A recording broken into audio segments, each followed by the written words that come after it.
Right, we are live streaming. We've got people in the meeting room, so I will let everyone in. And Mark and Sophia, you are.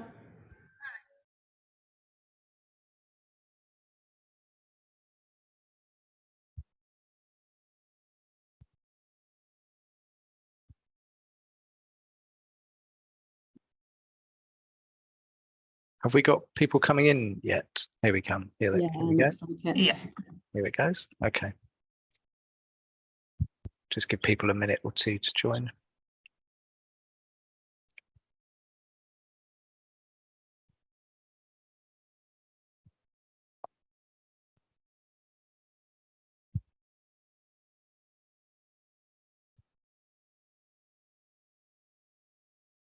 Welcome those who are just joining. We'll just give it a minute or so, and then we'll make a start.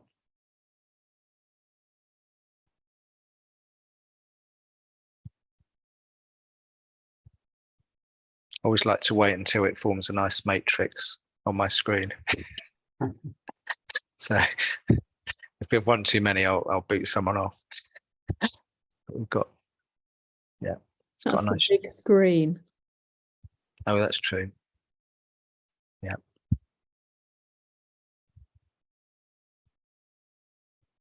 Yeah, so it's great. We're getting some good numbers in, and I think we'll start just over 12:02, I think.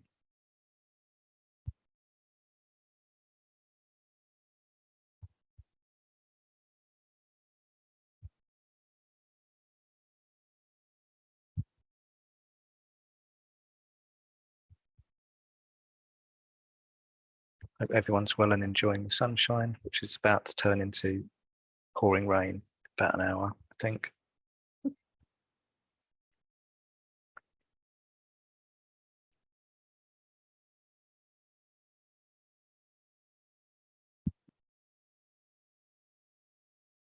Okay.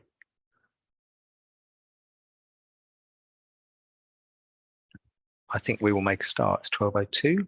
Welcome everyone. Welcome to Open Data Saves Lives. This is a series of events we've been running, kicked off in COVID. For those who are joining for the first time, we were actually running weekly events through COVID, and in a very sort of aggressive pace of just trying to get data as quickly as we could.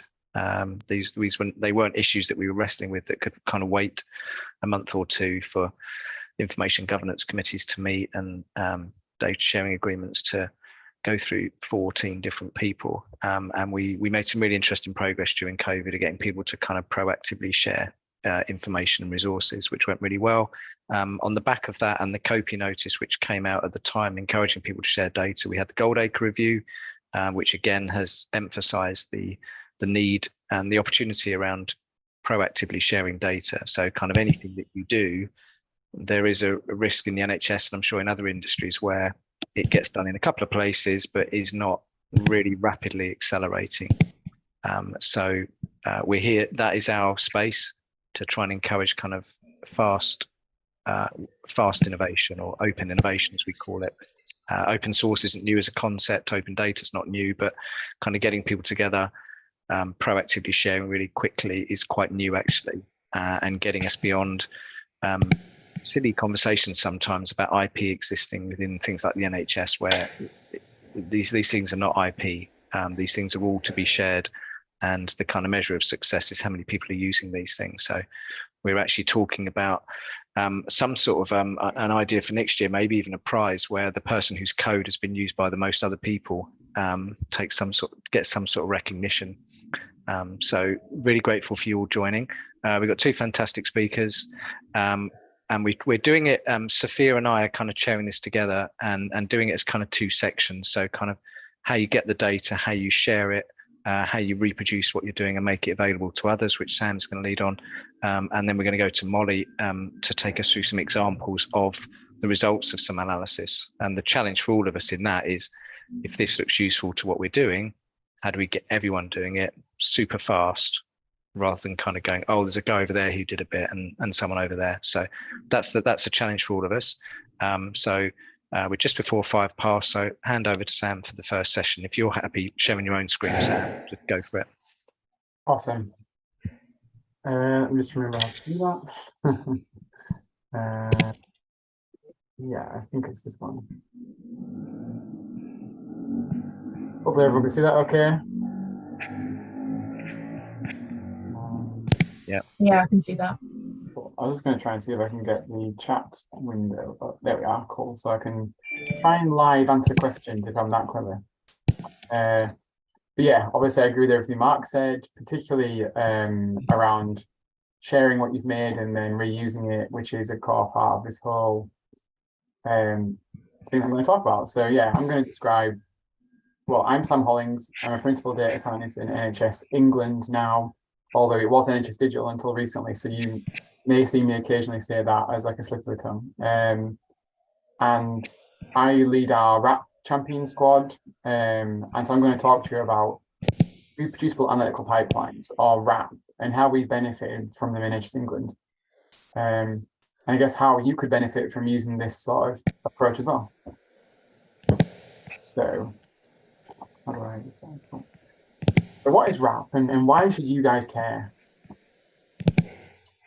So I like to start off with a striking quote. So analysis that took 2 weeks to do now takes 40 minutes. That's from one of our analysts about one of their pipelines, which they've rapified. If that wasn't clear enough, the benefits of the reproducible analytical pipelines approach are, well, they're twofold. For the organization, you get faster analysis, it's more robust, it's more reliable, and it's more resilient. It's easier to make changes to the analysis, and the analysis and the QA are more transparent. But then also, it benefits our colleagues because, you know, their work is less manual and repetitive. It's less stressful to do it. And the analytical processes are easier to understand, and they're getting valuable new skills like Python and code version control. However, crucially, there's more time for analytical work, less time cranking the handle, more time analyzing these data and getting those actionable insights that we all want. So it's important to lay out the sort of the problems that we face and why RAP is therefore important, and why it's actually solving something, why you should spend your time on it. And so, at least in NHS England, and probably many other places, we have a situation where we have our legacy processes are often quite manual and inefficient. So you have people copying and pasting things around, or, as I said, cranking the handle on some manual process. They're often quite expensive because they might use licensed software. It's quite repetitive. So you've got different teams doing the same actions again and again, or making a process that did the same task as what some other guys did. And it can be quite opaque. So it's difficult for our stakeholders, customers and patients and taxpayers to understand what's actually happening to their data. So RAP offers, you know, solutions to all these things by automating those old processes with open source tools that are free and easy to get. Sharing and reusing what was made, so making it reusable, and then actually sharing and reusing that, and using tools like, you know, code version control and software dev good practice. So we can get more utility out of the code that's already been done. And finally, making it all more transparent and easy to understand by, you know, having a standard structure, well documenting stuff, and just publishing it so people can see what's actually being done. And I want to point out that RAP is a cross-government effort, so it's not just us doing this. It's you know, it's used across the civil service, the NHS, other bits of government, and into the research sector. And for example, on the government data science Slack channel, on the RAP part of that, there are about 500 people in there posting and talking about stuff. You know, the government statistical service has made guidance on RAP. We've got the quality assurance of analytical code, quality assurance code for analysis and research. We've got guidance on RAP. Government blogs about RAP. We've got the Goldacre review that talks about RAP a great deal. So it's the minimum standard for academic and NHS data analysis. RAP should be the core working practice that must be supported by all platforms and teams.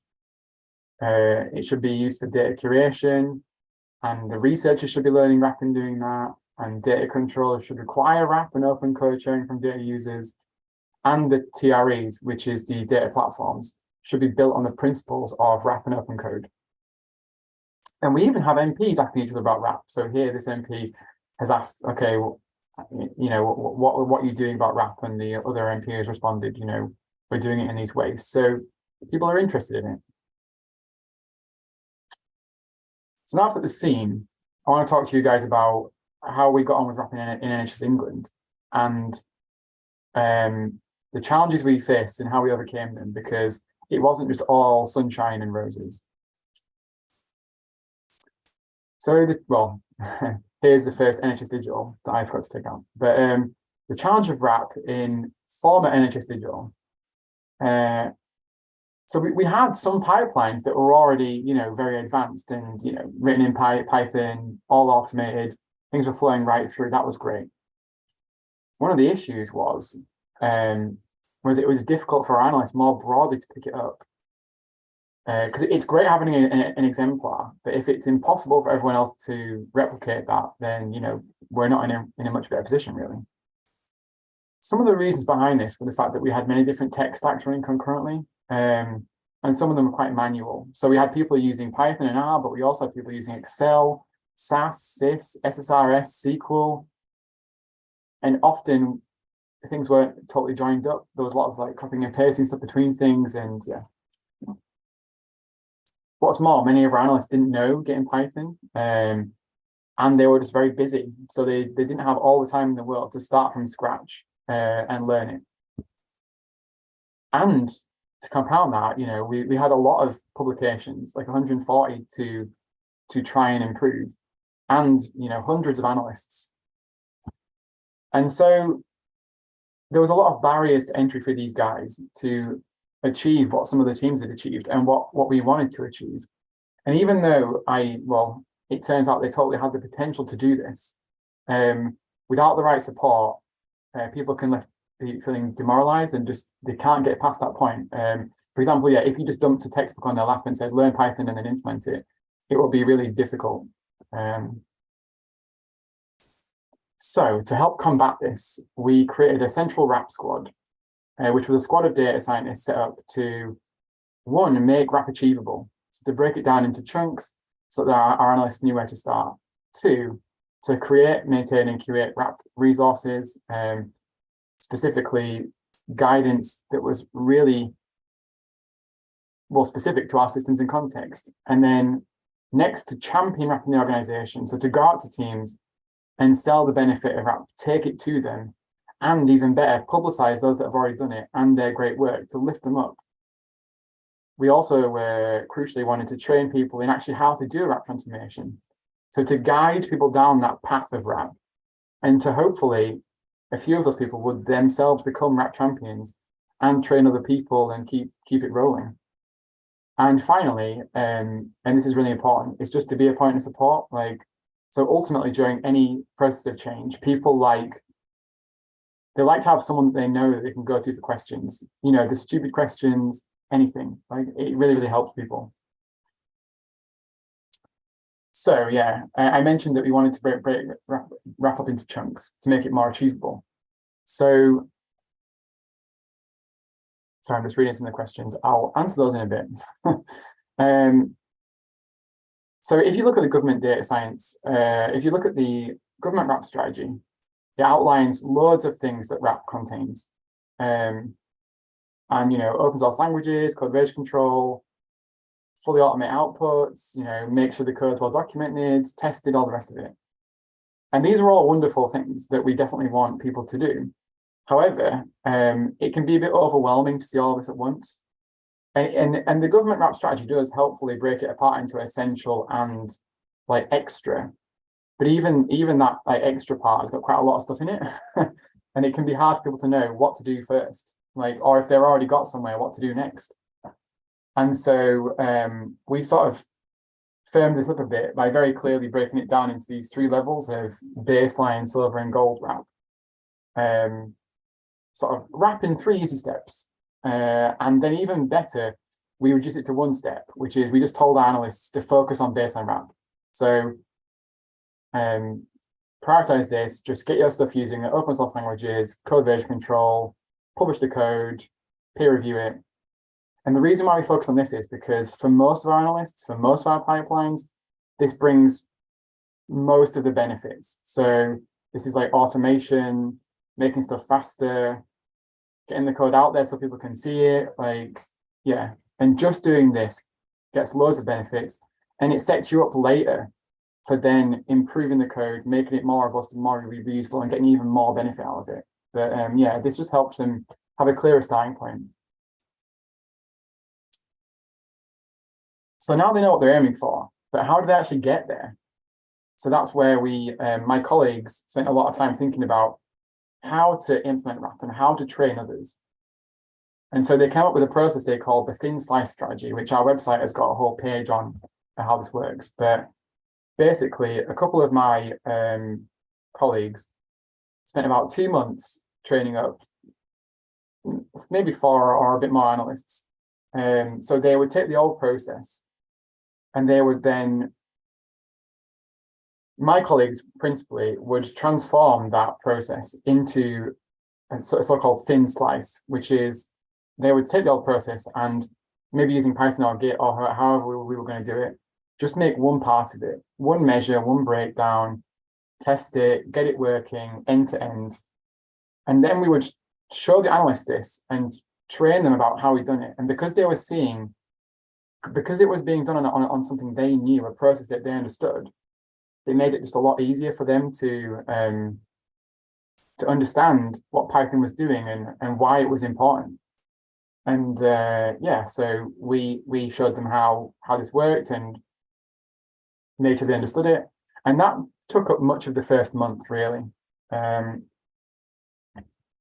then the next part is where it really gets good, because then we said to the analysts, okay, finish off the publication, do the rest of the breakdowns, do the rest of the measures. And obviously the analysts had a go, they fell down, we helped them up again, they wrote some code, we reviewed it, we iterated it, improved. And by the end of the second month, they were pretty much working on their own, reviewing each other's work, finishing this off, and we could proceed to help a different team. And again, because they're working in an environment they feel safe on something they understand, like intrinsically, because they've worked on the process before, the only thing they had to learn was how to replicate that in Python, and we'd already given them a template for that. And so yeah, it's been very successful. And importantly, after this, they then would try and go on and try this with their with their colleagues, so like a do one, see one, teach one. And so as an example of how this sort of actually played out, here's a sort of pipeline that we engaged with one team and they had. So they had some data in a SQL server, then they would manually by hand run a bunch of SQL scripts. Those SQL scripts would deposit some results in the SQL server, and they would manually copy and paste that into Excel. Then they would manually mess around with Excel to get that in the format it needed to be, and make some CSVs, and then they would put that on the website. And so obviously some of this is automated. Those SQL scripts run and do a lot of analysis or whatever, but there's obviously a lot of manual steps too. And so to get these guys didn't really know Python at all. Like it was totally new to them. So to get the most bang for their buck and to get them forward the quickest, we just helped them initially transform all that manual stuff with Python. So Python would parameterize and run those SQL scripts, and then get the data out of the SQL server, and then make the CSVs. And so then it went from having to do like 6 manual steps with lots of checking in between, and then people having to like, check what been checked and all the rest of it, to just someone pressing go, and then you have the output. And so those guys saw a lot of benefit, and they're now applying this to other pipelines. And then later on, they'll be able to take this, find the common elements, improve those, and it goes on and on. I'm almost near the end now. So what? Like, what's the, who cares? Well, hopefully we all care, because the analysis runs a lot faster now. So for one pipeline, it's gone from, and this is pretty incredible, but it used to take them 2 weeks, and this is factoring everything in. So getting the data, messing around with it, checking it, having someone else check what's been done, all the rest of it, down to 40 minutes. How long it takes them to create their output. And for others, it's like 3 days of manual work down to 1 hour. Things are more reliable as well. So, because each component is tested and understood, and automation limits human error. And finally, it's a lot easier to update these pipelines. So because it's all coded and documented better and laid out in a way that they understand more now, because they've taken ownership of it, changes and revalidation of one pipeline only took a few hours, when previously it would have taken at least another half a day, is what the person said to me. And yeah, the final conclusion slide. So, our analytical tribes are actively engaged in planning RAP, which is great. Our senior leaders take RAP seriously because we spent a lot of time pitching it to those guys as well. I think our analysts feel more valued because we've invested in them and given them the tools to improve their own situation. And they understand the benefit back to them. And then, we've got 12 publications that have been published in the open, 37 pipelines that are very near to that. And then we've got RAP skills sprinkled across the analytical teams. And yeah, we've got a website full of lots of guidance that you should check out. And yeah, that's it. So I want to thank my team members, the previous colleagues, especially Connor and Helen, that did so much work in this started it up before I even joined this team. And then we've also got a great website you should check out that we update all the time. And definitely check out LinkedIn, because we try and put this stuff in context on there and explain more about, how you can get started or what you should look out for. So that's me. Sam, that's fantastic. Thank you. So a couple of things from me, and there was a couple of questions in the chat about links. So those links there are really, really helpful. And I think there are some from Taz, which are on the Open Innovation site, which we can kind of top up as well. So we should be able to get plenty in there for Alicia and Suresh. A couple of questions for me to start, and then see if we've got any others. You sort of alluded to it on that last screen. I'm really interested in the thread between the improvement in outcomes from what you've done and sort of measuring the effectiveness of this. So for some of those senior leaders and for some of those senior analysts, presumably, are you at a point where you can start to quantify, we are now able to do this that we weren't used to? This takes 2/3 of the time it used to, and so on. Does that start to exist? I'll be honest, we're still sort of getting good at quantifying this, because I guess our current publications vary a lot, and so the processes for making them are quite varied. It's almost like, how do you get so currently we're sort of leaving it to the analysts to say, okay, we think it took this long and now it takes this long, so we are starting to gather that. We have what's called a benefits bank, where we're getting people to record where they've seen benefit and all that, but it's not like, so in terms of tracking the whole thing, we have a big spreadsheet basically where we have all the pipelines and what level of maturity they're at, and where people are getting stuck and how we can help them. But currently we haven't so much said to them all, okay, how long does it take currently, and then how long does it take after?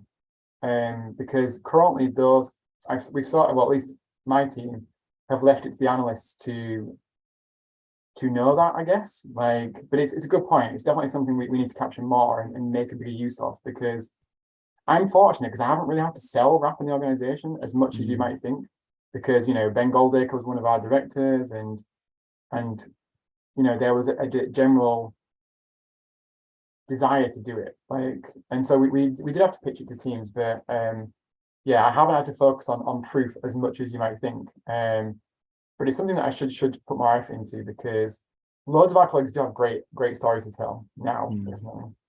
Yeah, I think it's a sort of build it and they will come model, isn't it? There's a few questions in the chat. Sam, I don't know if you want to come off mute and ask, or you just have a look. The question there about GitHub. Let's have a look. So what opportunity? So yeah, I'm just having a look back. So what opportunities does RAP channel mean? We can start cross reference. So first to Sophia Christie. Slack, I mean, the government data science Slack I find is a really helpful space to talk across the sector, because I mean there are other spaces like that. So there's the NHS Python community Slack, there's the NHS R community Slack. I'm sure there are other spaces as well, but I think they're definitely useful for things like getting consistent reference data and, you know, these cross-department initiatives, so we can build once and use many times. That's the sort of motto of a lot of this work, because the less time we spend coding, the more time we can spend analyzing results and making a difference to people. Just on that, Sam, does it feel like it might compartmentalize into big areas? So there's something, what I think what Sophia's alluding to is you'd have different, you know, postal geographies and things like that. So you can imagine a whole kind of library space around aligning geographies. Another one would be how you align clinical data. So the use of read codes, SNOMED CT, ICD-10, OPCS4, and so on. And there will be organizations that record frailty or COVID slightly different to one another. And I wonder if you think it might land like that. So you might start to have kind of areas of expertise where you go into for RAP around, you know, aligning boundaries or aligning diagnosis categories. Or yeah, it's a good point, because we're not of NHS England, maybe it's out of NHS England, but there is a group called the Interoperable Dataset Design Collaborative, which I'm pretty sure think about these sort of things. And so, but I think, yeah, the government data science, like, despite being called the government data science, like, has got channels on many different aspects of using data in the public sector. So I'm sure there is a community of people there that are interested in these things. And if you just Google government data science community, you can get the details of the Slack there. Okay, we'll just take one more and then I'll hand over to you, Sophia, if that's all right. There's a question there from Neil, Sam. Yeah. I think I'm just translating those other into Python to automate.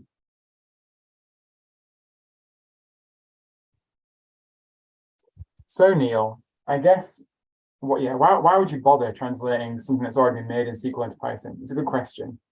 And I guess the main reason is there's a few reasons. One reason is the less languages we use, the more reusable stuff is. So initially, keeping it in SQL is helpful because the analysts know SQL better. But eventually, when everyone's using Python or whatever, whatever is prevalent in your business, I guess you can just get more reuse out of something if it's in the same language as everything else. Additionally, languages like SQL they don't really play with a lot of modern testing frameworks. So I think if you want to take things higher up and make like reusable functions that you want to share or publish to like a online repository like pip or something like that, or cram to R, it needs to be in Python or R. So basically you can get more utility out of Python code than you can out of SQL code. However, for sheer just crunching the numbers, the SQL's fine. Thanks, Sam. Okay, I'm gonna hand over to Sophia. I think the Open Data Saves Lives stuff has been quite fluid in how it's developed, deliberately so. But I think two areas that we've kind of kept landing on is the use of RAP and a focus on inequalities. And almost every session that we run kind of comes back to one or both of those, and it feels like for better or for worse, that's going to be our kind of space in the sky. So I'll hand over to Sophia. So hopefully we've introduced RAP. I think the challenge for all of us is how we use that and apply that against things like inequality. So I'll hand to Sophia to introduce the next section. So just before we leave Sam's bit, what might help as a transition is Alicia asked a question, Sam, about is there an example of a RAP project you can share some details on? So maybe rather than the details, can you just give us a couple of examples of some of those processes which you've talked about? Maybe the one that used to take 2 weeks and that's now only 40 minutes. What was that process? Is it something that people in the system would recognise? So are they kind of core processes that we should be naming and getting out there? Yeah, I mean, I'll keep it brief, but I can't remember exactly which process that quote came from, actually. I'd have to go check back in my notes. However, I've shared a link to one of our GitHub pages where we publish all of the like code for each of the processes we've done. And so some of them, like the National Diabetes Audit, have rapified their pipeline, and so that's greatly sped up now. Smoking, drinking, and drug use report also rapified. Workforce absence rates, that's been rapified, and National Child Measurement Program, and the IAPT patient outcomes data. There's adult social care user survey. Like there's a bunch of, you know, important pieces of work that have been rapified. That's really helpful. Thanks, Sam. And that's a nice transition, I think, into Molly, because it sounds like some of the data you're talking about there isn't traditionally kind of it's data that feeds into kind of qualitative and social context data, as well as some of the harder edge stuff. So understanding the way in which the kind of pipeline process can really help streamline that is really important.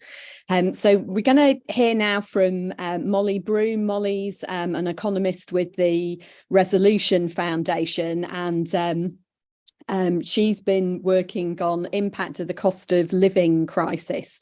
And what would be great, Molly, is to kind of hear a bit about what you found, but also for this audience, kind of how you went about it, and particularly how others could then go about it to really build on the work that's going on and understand the kind of local impact of that. So, Molly, go ahead. Thank you very much, and thank you for inviting me to share some of our research findings. So I guess for a bit of context, I was invited to share the research findings of our report that was published last week, which is called Hoping and Coping. It's available on our website if anybody wants to read it in more detail, because we won't be able to share every single chart with you today. But it's been very kindly funded by the Health Foundation, and is part of a sort of wider programme of work where we're undertaking regular surveys with YouGov of 10,000 people to understand how people have experienced the cost of living crisis so far. So our first survey of 10,000 people was done in November, and our second one was done at the beginning of March. So these surveys have been really helpful for two reasons. Firstly, it's enabled us to sort of understand how people have coped throughout the winter, but it also provides much more timely data than typical sources that we would rely on at the foundation, such as ONS surveys, and which come with a bit of a lag. And given the sort of changing nature of the cost of living crisis, I think it's really important to have a sort of much more up-to-date picture. So I'll just share my slides, if I can find them.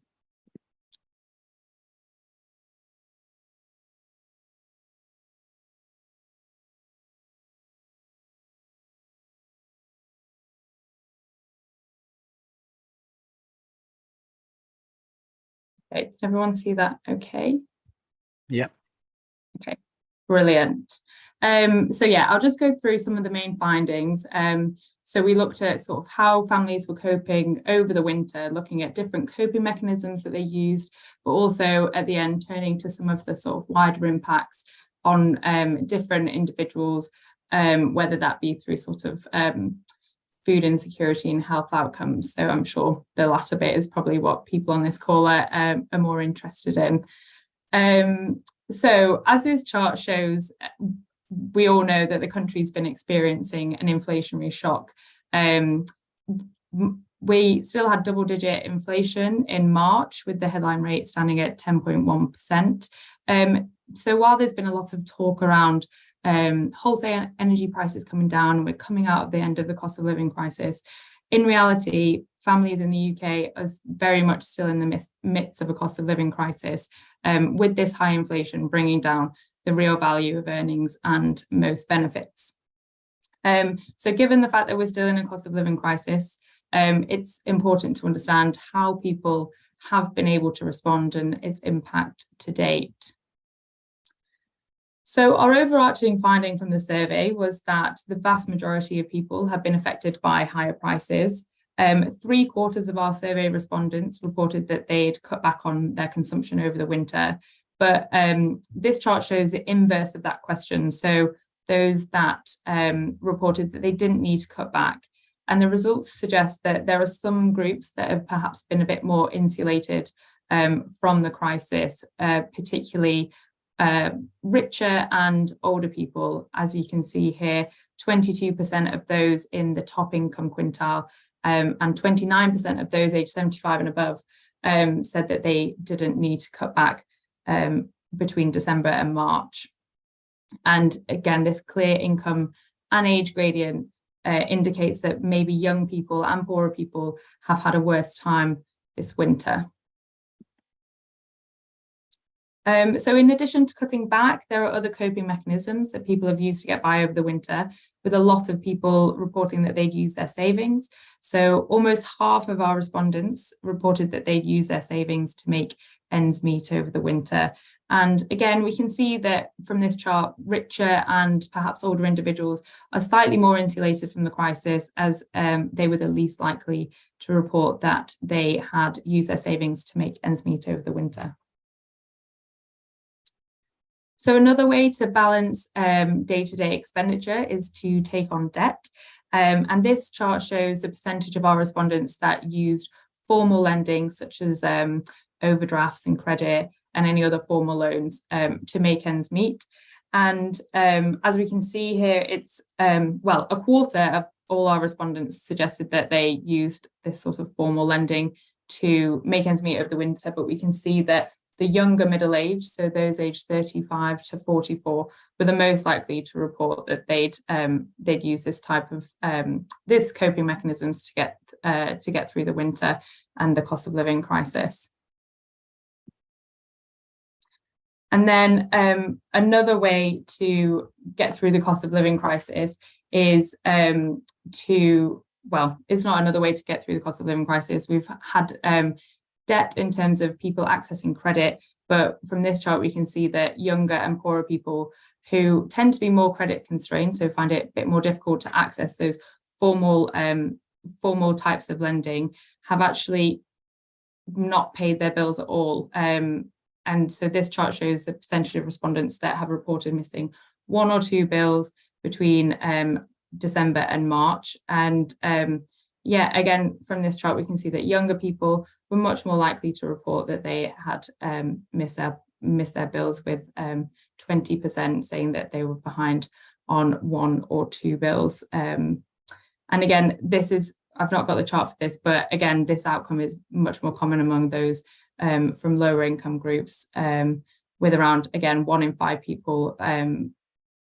in 5 people of those in the bottom income quintile reporting that they were also behind on 1 or 2 bills.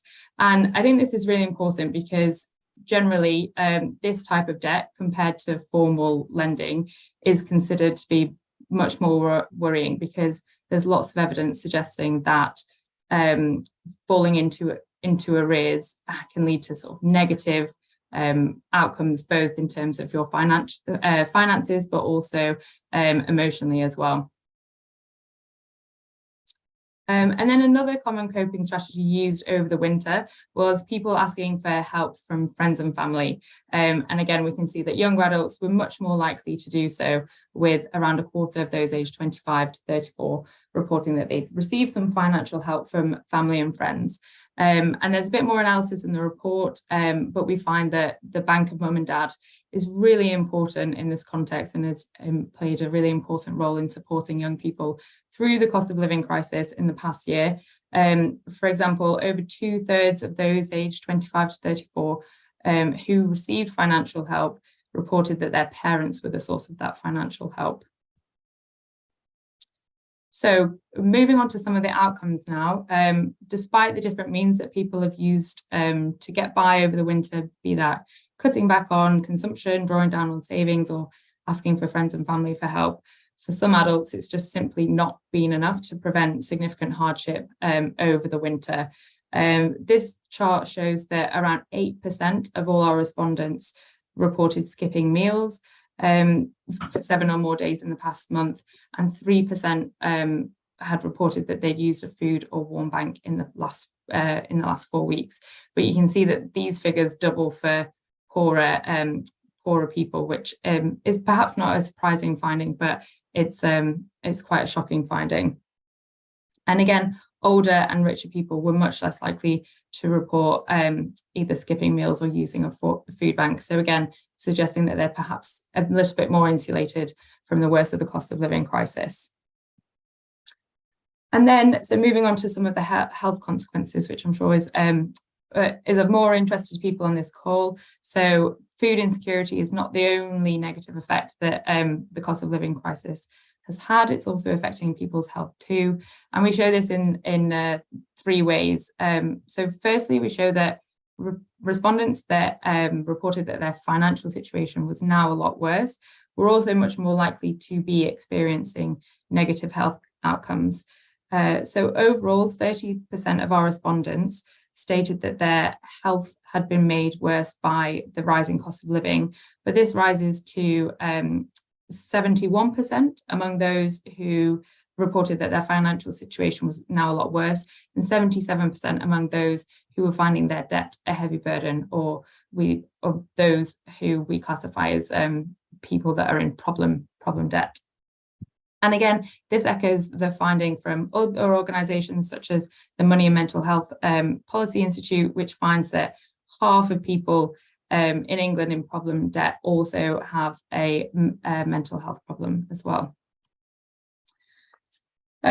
Secondly, this chart shows the percentage of respondents that said that their health had got worse by income and age. And again, we can see that lower income individuals and younger individuals were much more likely to report that their health had been made worse by the rising cost of living. So there are 35% of those in the bottom income quintile, and 40% of those aged 25 to 34 reported that their health had been made worse by the cost of living crisis. And then finally, we did a bit of analysis looking at how the sort of correlation between people's mental health and the coping mechanisms in which they used. And we found that those who resorted to more extreme coping mechanisms over the winter were much more likely to report that negative well-being outcomes. So, for example, on this chart, it shows that 14% of all our respondents reported that they felt unhappy or depressed much more than usual between December and March. But this rises to 29% among those who had fallen behind on one bill, and as high as 45% among those who were experiencing severe food insecurity. And then finally, I put this in because I thought it might be interesting. We did a separate piece of analysis which looked at how housing had affected people's experience of the cost of living crisis. That report is called Trying Times. It's also on our website if people wanted to have a look. But this shows that housing quality is really important to people's health. So the chart shows that there's a link between poor housing quality and both general health and mental health. But we can also see that housing quality is also affecting how people have experienced the cost of living crisis to date. So as you can see there, almost half of people in poor quality housing reported that their health had been made worse as a result of the money that they were having to spend on heating, compared to 22% of those not in poor quality housing. So the sort of situation you find yourself coming into the cost of living crisis also has a bearing in terms of how you may have experienced the winter. So to summarize this presentation, I know it's not the most perky presentation, but cost pressures have affected everyone this winter, well, almost everyone this winter, and the way in which people have been able to respond with these cost pressures have varied significantly across groups. The high levels of income and wealth inequality coming into the cost of living crisis has left younger and poorer groups particularly exposed this winter, while richer and older people appear to have had greater capacity to respond to the inflationary shock that we've all been living through. This piece of research showed how people have experienced the cost of living crisis to date. And as I mentioned at the beginning, there's lots of talk about how we've through the worst of it, wholesale energy prices are coming down, inflation is expected to fall in the latter part of this year.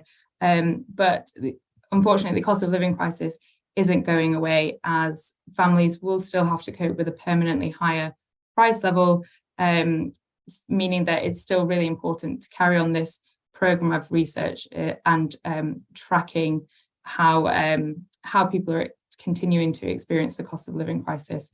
And with that in mind, I think we're planning to do one more survey of 10,000 people later in the year to understand, again, how these cost pressures are changing. So thank you.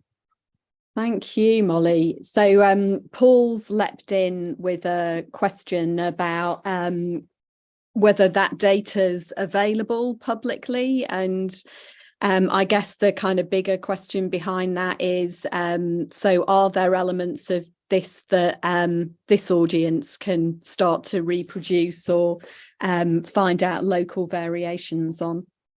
Yeah, unfortunately, the data is not publicly available. I need to check what our sort of agreements are around sharing it, but it's definitely something I can get back to you on. But yeah, as I mentioned, we've published 3 reports now using this data. So we did a Living Standards Outlook in January, which used the data from November. We've done Hope and Coping, which is the findings of this report, and we also did our Trying Times report looking at housing, and there's lots of information in there, lots that I didn't present. So there may be interesting findings that you're able to draw on. So yeah, I'd encourage people to go and look on our website for those 3 pieces. And Mark, I think you're signalling that some of the issues, particularly around the definition of different data sets, might be useful. Do you want to ask anything more about that? Yeah, I mean, the spirit of these sort of sessions is, Molly, is what can other people quickly pick up and do themselves. So just apropos of no example, where you say poor quality housing, is that a government definition, or is that one that you made up, or is that one that you would share, or does it link to IMD, or does it? Does it link to? Yeah, no, it's a really good question. And for this particular survey, there's a general accepted definition of poor quality housing from the English Housing Survey, which is an ONS survey, and that is done by a surveyor. So they'll go into someone's house and report whether there's sort of structural issues. But unfortunately for this survey, we couldn't send a surveyor into our respondents' houses. So for this one, we used some questions in the FRS, where the Family Resources Survey, which is another ONS survey, and they have a variety of sort of deprivation questions, which they ask people, and we used 3 of those. So those were whether you live in a damp-free home, whether your home is in a good state of repair, and whether your heating and electrics and drains, etc., are all in a good working order. And people that said no to all 3 of those questions were considered to be in poor quality housing.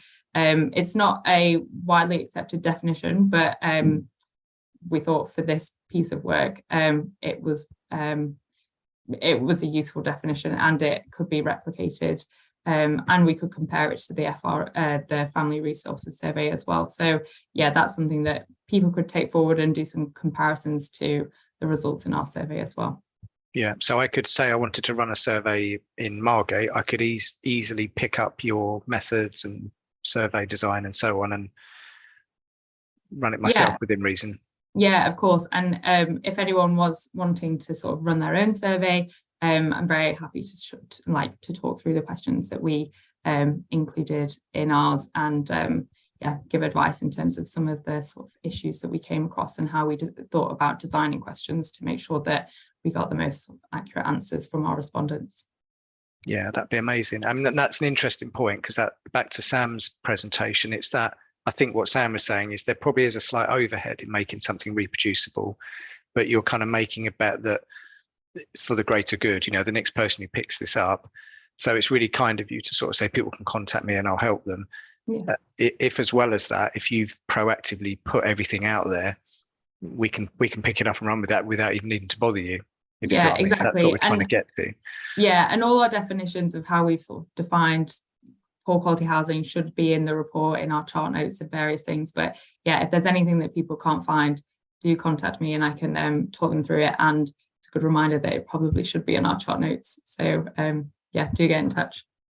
And that sounds like a good example as well of where we can help shape and improve the intergovernmental department Slack discussions, thinking back to what you were saying, Sam, like beginning to demonstrate that that definition of poor housing is being used, and feeding that into the departmental groups would be helpful as a way of beginning to get more consistency across a wider audience. We've got a question from Anzir about, is any of this data geolocated? So whether that's in terms of do we have the sort of regional data of where people are? So I think we do have regional data. Unfortunately, it doesn't go down any further than that. We haven't really, I think we did present some data in the housing paper, looking at housing quality by region, but it wasn't a main focus for the Hoping and Coping report because we tended to focus on age and income for that. And when you add age, income and region, sample sizes tend to get a bit small. So that was, a sacrifice that we had to make. But yeah, we did ask regional information. And there is some analysis in our report looking at housing quality for that. So it is worth having a look. And can I ask about that decision to group age and wealth together? Because I can see the logic around wealth and the subsidies that were going into age, but some of your findings are surprisingly high in terms of the problems people were experiencing, even within, what you were describing as that richer group. Within a richer group, having 2% of people skipping meals, or 30% of people experiencing issues with managing their heating, that still seems pretty high. So have you got a sense as to the extent to which that was more driven by the age element, or is it that this crisis has been so significant that even people who would usually regard themselves as quite wealthy have been keeping the heating off for 12 hours a day? That would be me. Yeah, I think that was in general, it was a surprising finding that particularly older age groups tended to report that they weren't having to use these coping mechanisms to get by over the winter. I think we were surprised by that, just given the sort of focus that government has put on these cost of living payments for pensioners. So, but I guess the context for this piece of research was we did an intergenerational audit looking at sort of the ways in which people might be coming into the winter, maybe having a difficult time. And we found that generally older age groups tend to have much higher savings buffers, which are really important in, smoothing your living standards during times of economic shocks as we're experiencing now. And I think it's important to note that we show averages, and there is so much variation within groups. And, we might have older age groups that have, huge financial savings buffers. But again, we will have pensioners that unfortunately have very little income and they're on a fixed income, which makes it even more difficult to respond to these shocks. So I think we're picking up some of that in terms of those proportions as well. So yeah, it's just there's huge variation within groups, and I think it'll be really interesting to do some more cuts in terms of age and income. But again, there's problems with sample sizes as well. So yeah, I think that's what we're picking up. Thank you. Okay, is there anything else people have got as a burning question for Molly at the moment? And if not, then thanks, Molly. I think Open Innovations will want to pick up with you how we can kind of share some of those categories and make it as easy as possible for people to look at how they might consistently reproduce any of this if they wanted to. And thank you. Mark, I'm going to hand back to you in terms of where next. Yeah, thank you. Really helpful. I mean, it occurs to me, one of the things that we might do as Open Data Saves Lives is almost come up with some sort of marking or certification. You know, you could sort of, Molly, for example, puts a piece of work out and we go, it's a 8 out of 10 because she shared this, and this, but she wasn't able to share this or didn't know to share this or something like that. And some sort of framework that, you know, all the people that are using the data that Sam's helping get for them, you'd almost have this kind of Goldacre score of how well you adhere to the recommendations in the Goldacre review. You know, are all the definitions national ones? If not, are they published? Is there resource and so on? So that might be some homework for us. Really grateful for Molly and for Sam for speaking today. Our next session, we're going to do something around the issues around virtual wards and how we analyse and how we wrestle with trying to move people out of hospital being still monitored by a clinician at home, what that might mean in terms of outcomes and experience and so on, and actually just some of trying to share some data and recording around how that's done, because as usual, people are addressing it in slightly different ways locally, and it would be really good to make that as kind of reproducible as possible so that, you know, people kind of working with Sam can count virtual wards in exactly the same way and say, this is exactly the number of them that are geriatric beds and so on, and not argue about the definitions of what geriatric medicine is and so on. So that's a kind of big one, which we'll kind of advertise through the usual channels. Very grateful for people coming along. Everything will be written up, everything will be published all through the website. Thanks again to Sam and Molly, and we'll see you next time. Cheers, everyone. Thank you. Cheers, thanks. Bye.